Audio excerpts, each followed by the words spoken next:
We would use data a little bit again around some of these passion topics to sort of identify what were things that people cared about, what were things that, people might become more engaged with, and how we could then turn that into a storytelling opportunity.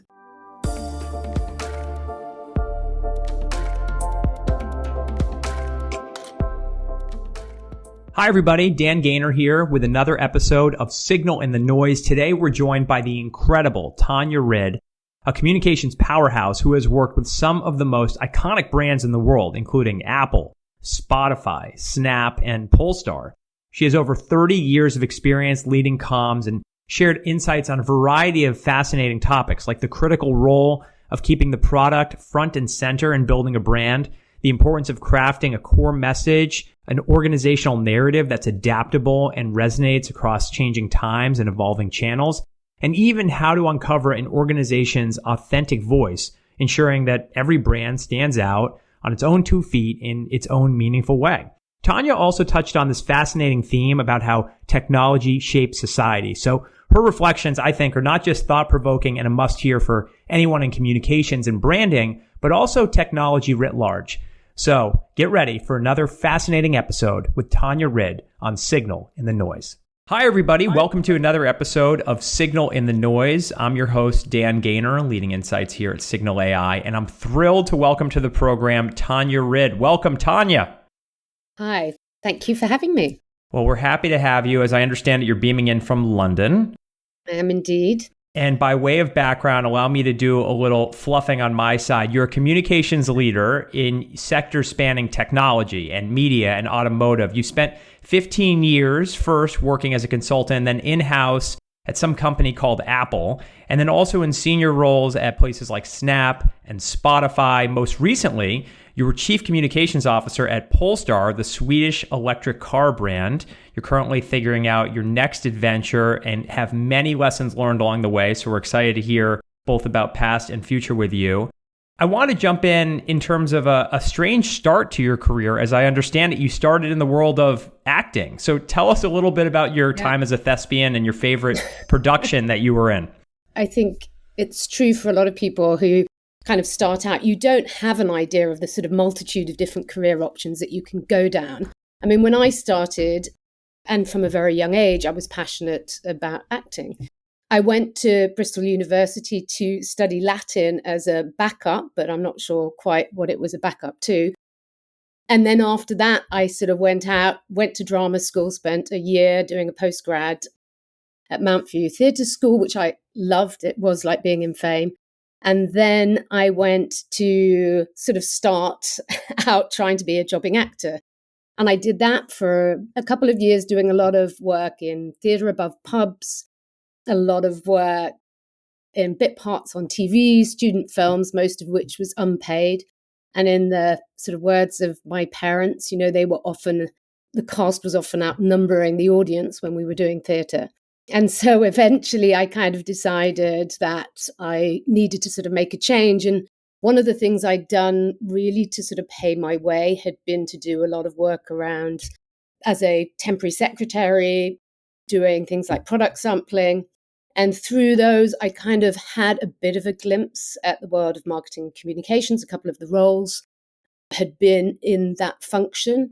And so when I sort of was trying to decide where my skills could be applied, it felt both relevant from what I'd experienced and then also from acting being a communication sort of job, as it were, that I would go into something like communications. And I probably didn't know an awful lot about it, but I thought I would go into entertainment. So my first job was at a small agency in entertainment comms called Talk Loud PR. And one of the leaders there was very astute. I think it was at a time when there was this sort of blend coming, when there was what emerged as consumer tech. There was more and more sort of technology coming into the entertainment industry. So, video games, for example, sort of AOL portals, Yahoo launching in the UK. These were all things that actually we became involved in. And when Cheryl, this leader, Cheryl Seitz, left and went to Byte, now archetype, I followed her there. And that was really where I got introduced to Apple and the Apple account. And that was 97. It was the time that Steve Jobs returned to the company. But it's kind of difficult to imagine, but I remember reading the Wired sort of headline at the time, which was 101 ways to save Apple. Pray. Because the company at the time was in a lot of difficulty. And so I also remember thinking, was this a smart move to an agency that was heavily reliant on Apple's business when the company seemed to be in such trouble? But obviously, very quickly, Steve came back, the Think Different campaign, the iMac launch, iPod launch.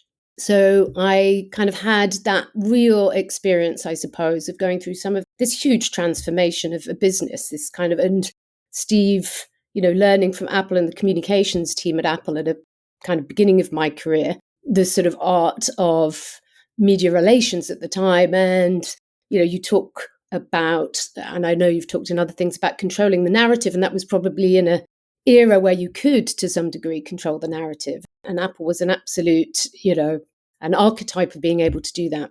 I did that, left after a little bit of, probably a couple of years, I was able to go in-house at Apple.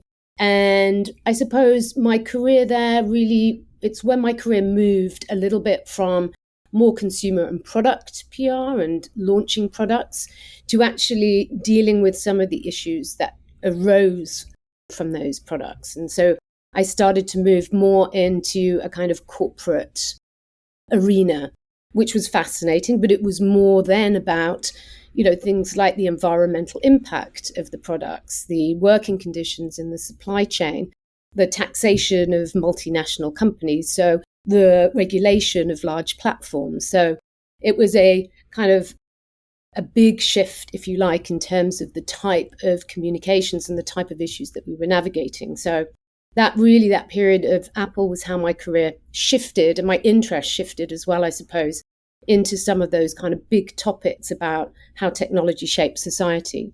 I then moved to Snap, and Snap, was at a time when my own children were starting to use the platform. It was really interesting from kind of how Gen Z were communicating, the sort of different, or the evolution of sort of social media. And so that was, for me, a great opportunity to kind of get a first-hand experience of that. So I was there for about 4 years, looking after this sort of non-North American business and communications there. And that really sort of spread, again, from consumer and product work, but also a lot of work around online safety.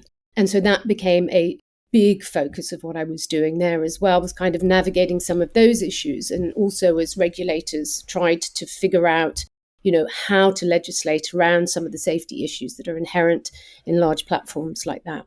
Then I went to Spotify. And again, the thread, I suppose, that has carried through a lot of these is I'm very interested in strong consumer brands, in brands that are playing a really important part in society, and the issues that kind of revolve around that, and how we have a productive and open dialogue around some of these big issues. And from there, I went to Polestar. And for me, Polestar was slightly different in some ways because it was automotive. But, the EV sector, it's a lot about technology. It was also at a point where it's incredibly important to sort of the societal issue we face in terms of addressing the climate crisis. And so for me, there is a thread there. And it's also a company that puts design and the product at the heart of the company. And I think that's the same for Apple, for Snap, for Spotify, and for Polestar. So I think that kind of brings me up to today. What a run. And I was just thinking that you could have ended up in one of the many movies about Apple one way or another, either by being a character that an actor plays or by being an actor in it. I don't know if it was the Fassbender version or the Ashton Kutcher version, but nonetheless, a total possibility. You said something about putting design and product in the center of all of these companies. And by the way, all of them iconic in their own way, redefining what it means to be in the industry. From communications at Snap to computing at Apple to really revamping the entire business of music at Spotify to bringing mass market EV production to scale at Polestar, I'd be interested as a communicator who is not like the engineer behind the scenes on the algorithm, let alone designing the headlights on a car, how you embed yourself in that design thinking ethos and how that informs the sort of narrative you try to convey on behalf of those brands. I think with all of these companies, you want to put, and this was something that Apple was very, very keen on doing from the outset, you want to put the product front and center. And how you put the product front and center doesn't necessarily mean you just have to talk about the functionality of the product, but you have to sort of start the conversation or the story with the product and jump off from there. So I think whenever we were working, certainly across all of those different companies, around the business objective we were solving for or the outcome that we wanted to achieve, we always started by thinking about how do we tell that story through the prism of the product and through the sort of the design approach that's been taken. So, I mean, Snap is a really interesting example where a lot of the thinking about what Snap was trying to achieve from a product perspective was a solution to some of the problems with social media around adding friends that you didn't know, about chasing likes. And it was about trying to be your authentic self. That was why ephemerality was such an important part of it. And so when you're kind of having the conversations that we wanted to have around some of the issues out there and some of the way that Gen Z and their use of technology was both inspiring because it was often about this kind of unfiltered self, how the product therefore allows that. So it was often for us about sort of starting from that point, from the product and what the design was trying to do, to how we then built the storyline or how we then sort of talked about the issues that surrounded that. One of the things that I found really fascinating about your job as a communicator at these design-obsessed, product-oriented companies is that there's probably this internal and external job to do as a communicator. Internally, I assume that you've got to wrangle executives and take visionaries and help them understand where the average person is standing at. Externally, you've got to communicate not only a visionary product, but a vision for a sea change in an industry, like how music will function from here on out for Spotify, or the fact that we will no longer be driving around in cars filled with explosive liquid at Polestar. And so I'd be interested, from the communicator's perspective, what is the job to be done both internally and externally when it comes to conveying the vision of these design and engineering-oriented companies? So if you start maybe internally and you sort of talk about, in all of these companies, obviously, there are many different things happening at one time. Incredibly smart engineers, incredibly smart thinkers. And I think your job as a communicator is often to spot the opportunities within all of that. And it's also about timing, right? It's about what is relevant at what time to what business objective that you're trying to solve for. So there is always a kind of sweet shop of different ideas that you can pick from. That's the one thing. So you've got to, as a communicator, really sort of be immersed in the business and understand where the opportunities are and what is relevant and when.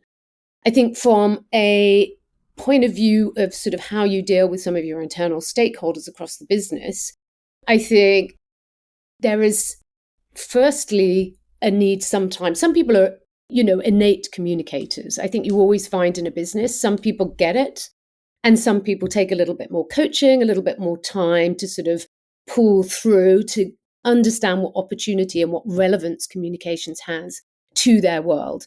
So I think you've also got to manage those two elements. One, sort of building a relationship, building an understanding of communications and its role within the organization and how it solves individuals. So that's the second part of the jigsaw puzzle that you've got going on. And then I think thirdly, you are also then trying to sort of pull those two things together to build out, firstly, a kind of an agreement, if you like, an alignment on this kind of an idea of what you want to focus on. And secondly, how you're going to deploy that and deliver it. And then you then come to this external part, which is also going to drive, I suppose, and determine what you're going to do and when. But the added thing is to who, because some of this is about talking to a consumer audience. And some of it, to your point, is about how's your life going to change and why is this important to you? And what are your concerns about this product or your concerns about the future? But you're also dealing with investors, you're also dealing with regulators, you're also dealing with partners.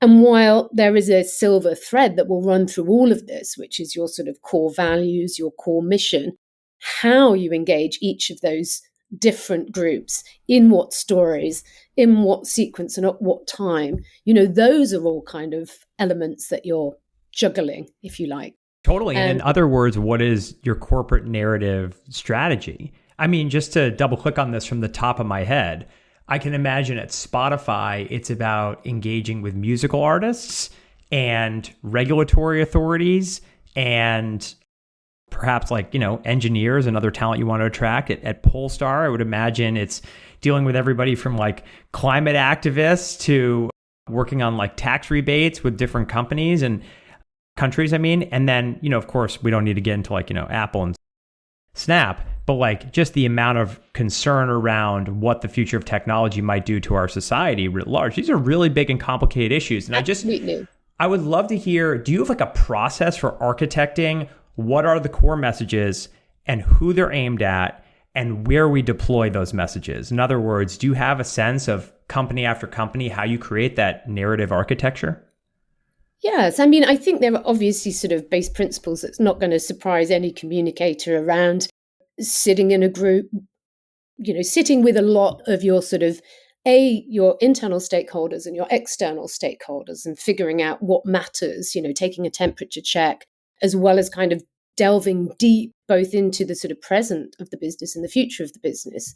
But I think you've also got to have a high degree of flexibility because there are always curveballs coming at you. And so, having that true essence at the core, that's vital to know exactly, ultimately who you are and what you're trying to achieve and trying to stay true to that, letting that guide you and keeping that very sort of stable, but very, very kind of clear in your mind, but being able then to sort of shift and adapt to what's happening in the world around you. As you say, in all of these sectors, there are a lot of things happening. And part of it is kind of changes in society. Part of it is geopolitical. Part of it is technological and driven by innovation. So being able to kind of have a static kind of old-fashioned messaging house, I don't think really exists in a communications function today. I think that sense of who you are and what the business wants to achieve, and then remaining extremely flexible to kind of how you deal with different issues as they arise. And that often involves deep collaboration across the business, as you can imagine. If you're talking about geopolitical regulatory issues, you're often working in lockstep with your kind of colleagues in sort of policy and legal and, also sort of in the CEO office. But then you might move over to things that are more affecting consumer confidence. And that might be something that you're working more in lockstep with your marketing colleagues and your commercial colleagues. So I think, this idea of sort of constant flexibility, but having an iron core at the center of it. Having had an in-house corporate job at Nike and having to squeeze size 7 font into a messaging house, you bring back chills just thinking about that turn or phrase.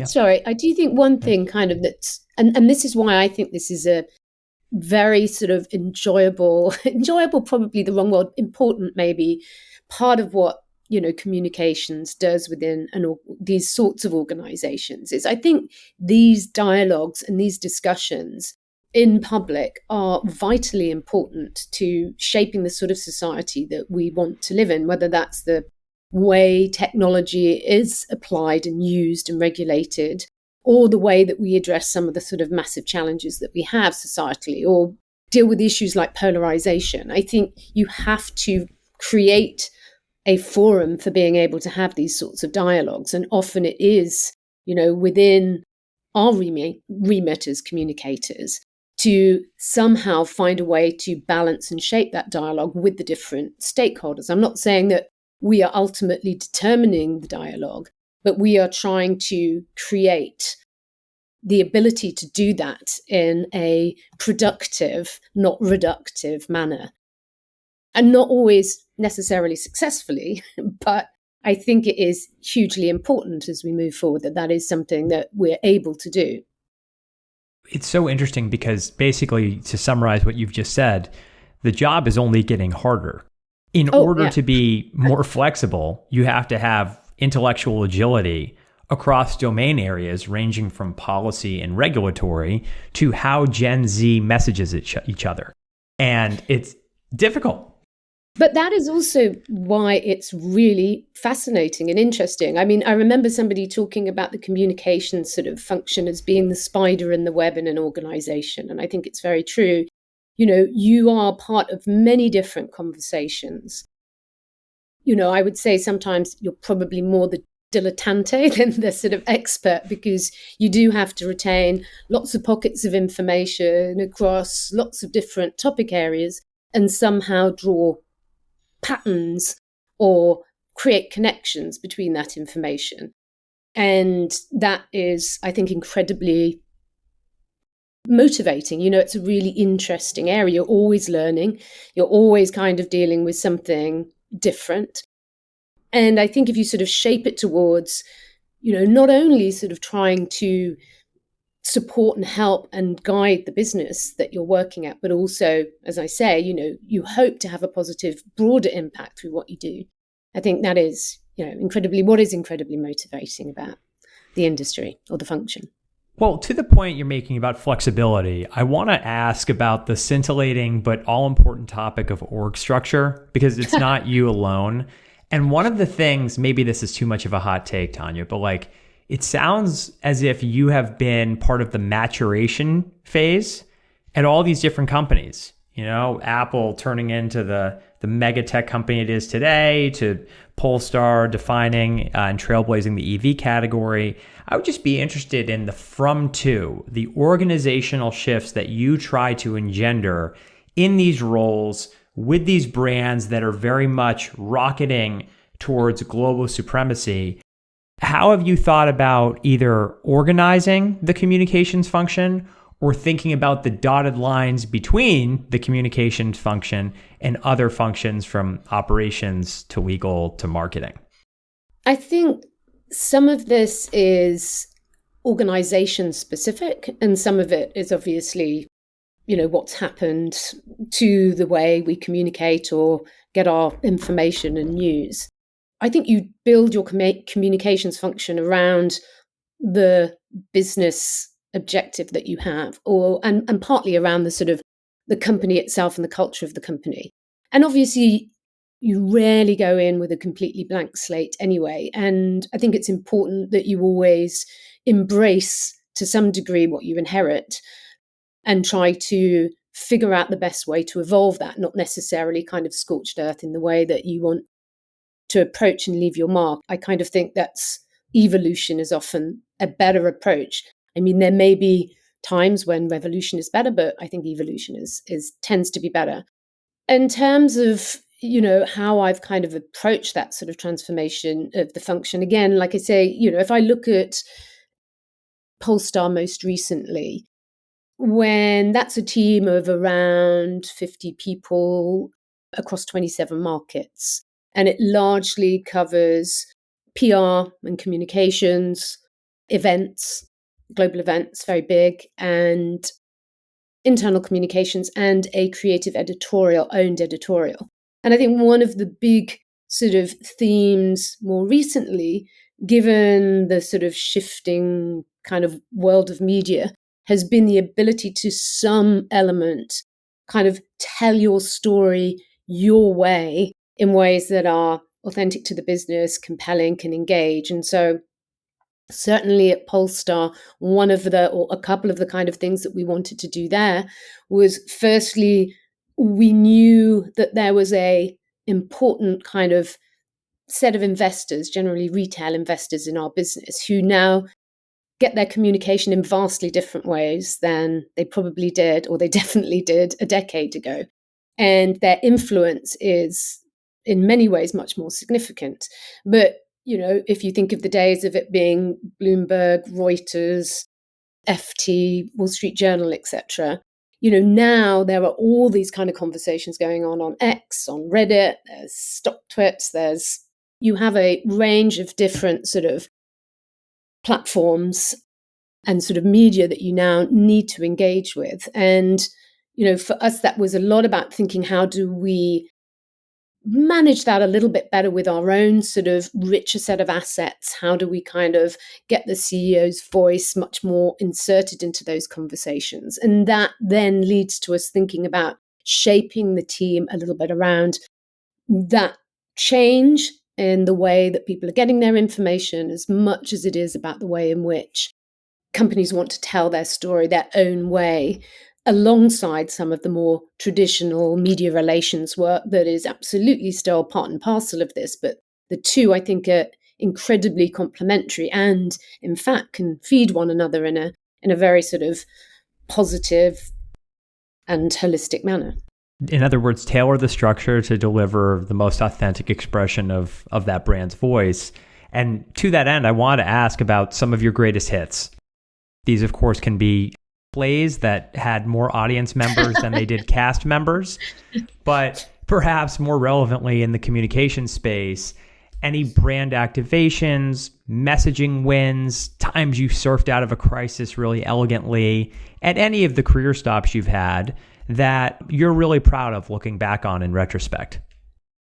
I mean, I think I'm really fortunate to have worked with some extraordinarily talented individuals and some amazing teams. So a lot of these are kind of collective without a shadow of a doubt, and in some cases much more down to the ingenuity of others than myself, but things that I've been delighted to sort of be a part of or kind of play my part in.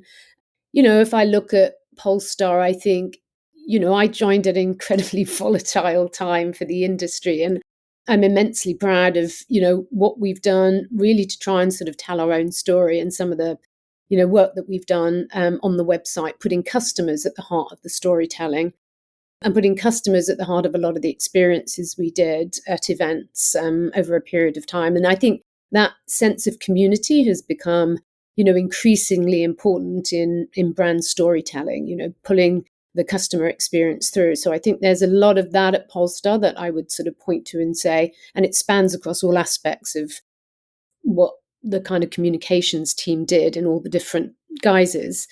I think if I picked another one that I'm particularly proud of, it would be at Snap. We did a lot of fantastic AR campaigns. And that was a real kind of sense of collaboration across the business, because we relied hugely on the sort of engineering team who created these lenses to create these incredible experiences.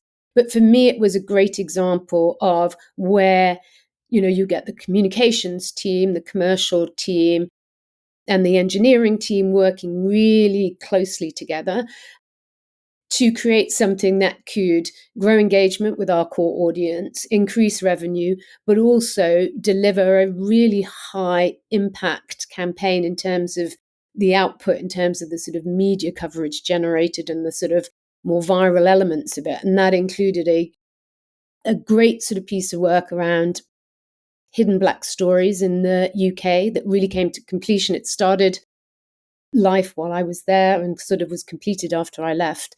And a great sort of piece of work around conservation in partnership with the zoo in Cologne. A lot of our work around Gen Z was often sort of around issues that they were passionate about.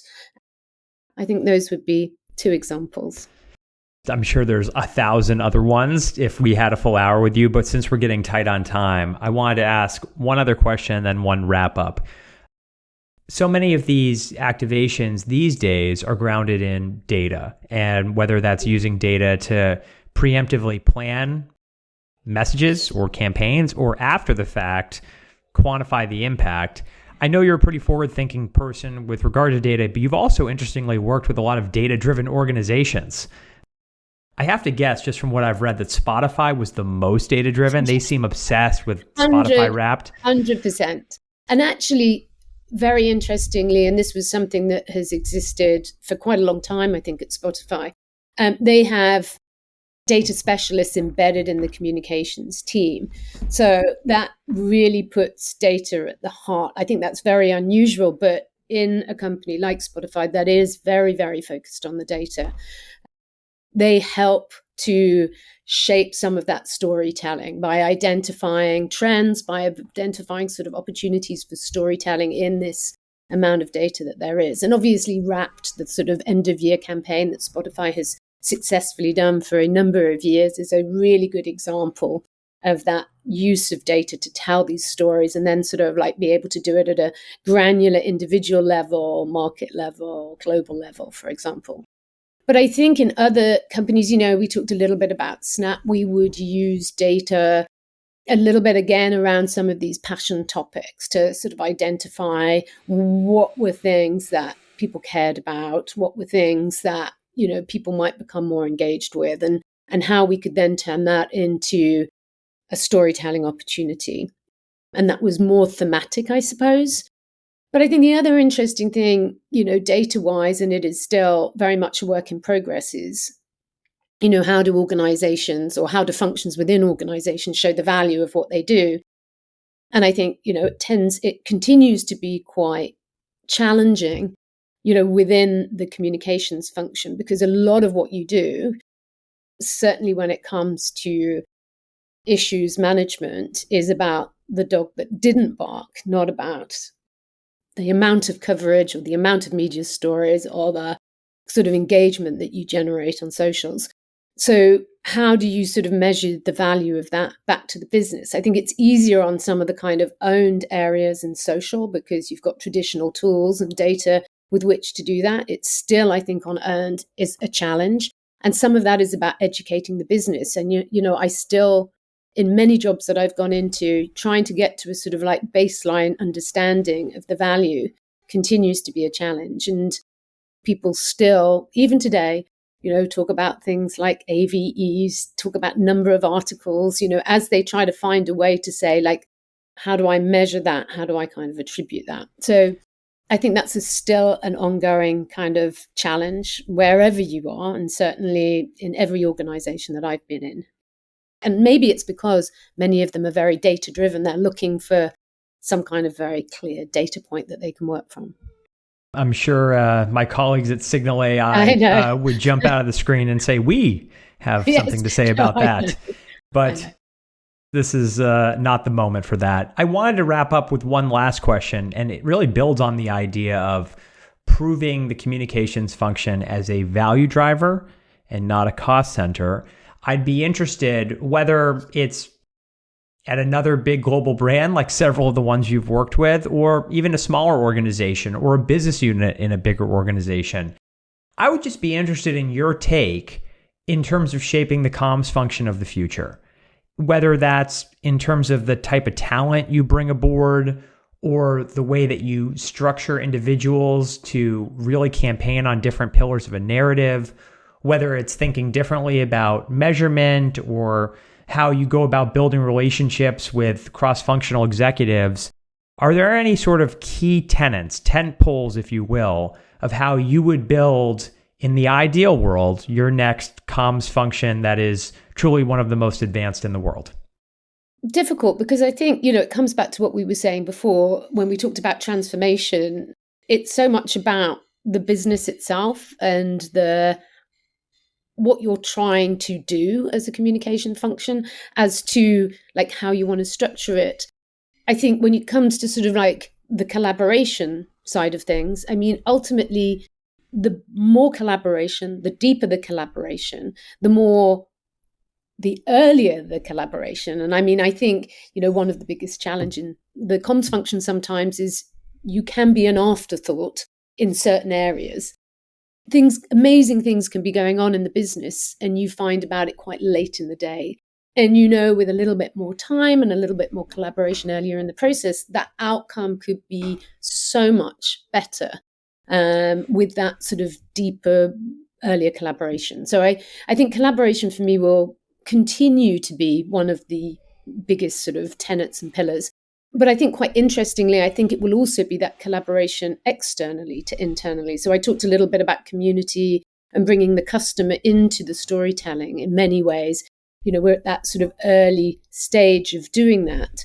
But I think there is a lot in there around, what comes after, some of the sort of influencer communications and what comes after some of the sort of storytelling that sort of focuses on the customer's story as to this deeper, more creative sort of area to explore there.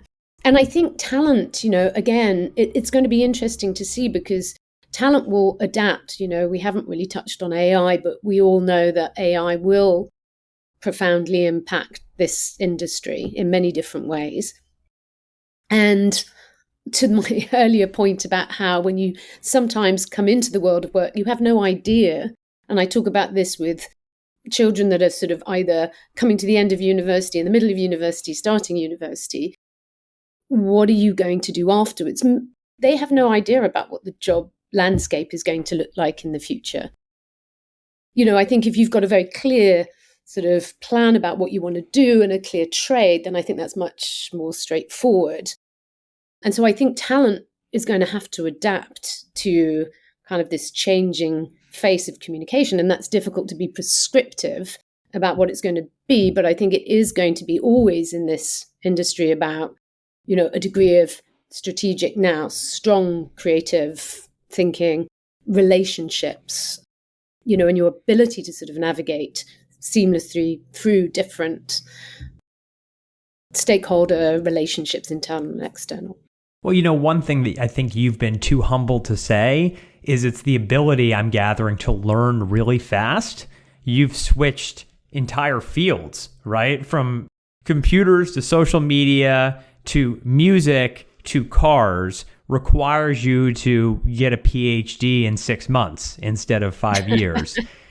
And I think what I'm gathering from that answer is that is going to be a broader expectation of how you build that comms function of the future, that the folks that you're bringing on need to be able to learn quickly so that they can form relationships across the organization, whether it's with product or engineering, but also so that they can keep abreast of new ways to deploy creative activations or have a better sense on how to shape the company's narrative through like a broader array in the media ecosystem, right? Not just about the Financial Times anymore, but maybe just as much about, say, long-form podcasts as we saw in the election.